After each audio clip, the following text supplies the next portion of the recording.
munaasabad lagu xusayay 23 guuradii ka soo wareegtay markii la aasaasay ciidamada booliska Soomaaliland oo ka qabsoontay taliska booliska waxa ka soo qayb galay madaxweyne ku-xigeenka Soomaaliland Cabdiraxmaan Cabdullaahi Ismaaciil Saylici xubno ka tirsan golaha wasiirada gudoomiyaha maxkamadda sare ee Soomaaliland Aadan Xaaji Cali Axmed iyo taliyaha ciidanka booliska Sariye Guuto Cabdullaahi Fadal Iimaan hoggaanka howlgelinta ciidanka booliska Maxamuud Ducaale ayaa ka warbixiyay kiisaska dambiyada dhacay sanadkan waxaa dib ka dhacay 18,559 inta beeruhu waxay noqotay madaxweyne ku-xigeen 3,325 inta heshiis laga gaaray 6,880 inta baaristeedu socota hadda 1,758 inta maxkamad gashay 6,596 inta la xukumay waa 2,347 inta galsugaa waa 4,222 kiis haddii aynu isbabaldhigno sanadkan iyo sanadkii hore sanadkii 2015 waxay ahayd 18,187 halka ay sanadkan ka tahay 18,559 waxayna sanadkan kordhay 2%.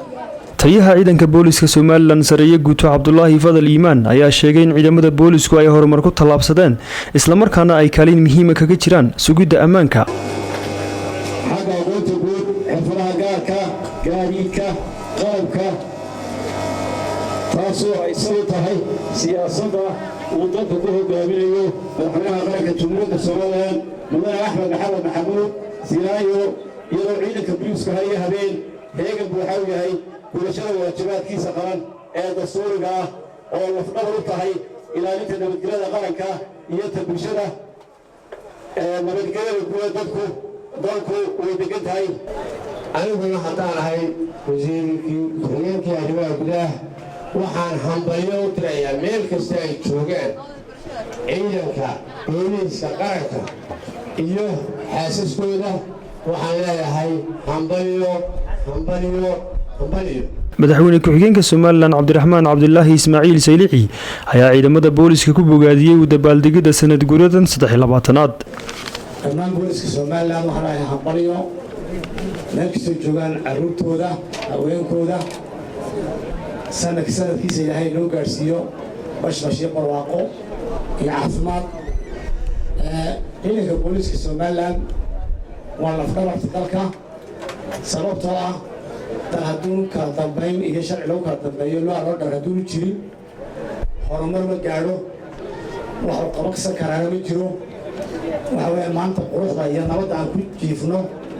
ee maanta hal abuurada kan lagu soo jeediyay riwaayadu ay sharaxayeen waxa ku fadhidaa salkeedu waa booliska booliskuna haddii mar kastaba maalinta rogka dhigday ilaa maanta waxaan ku dadaalnaa anagu in la tayeeyo oo iyagana la daryeelo meelahay ku shaqaynayna la hagaajiyo xirfaday ku dhowri lahaayeen shuruucda iyo say u kale u ilaalin lahaayeenna in kor loogu qaato baradooda aad iyo aad runtii wax badan isbedel badan muddaa weliba joogay taliyahan garab joogay runtii oo aad ugu hambaleynayo isbedel Khalid Ibrahim Abdi warbaahinta SBC Hargeysa.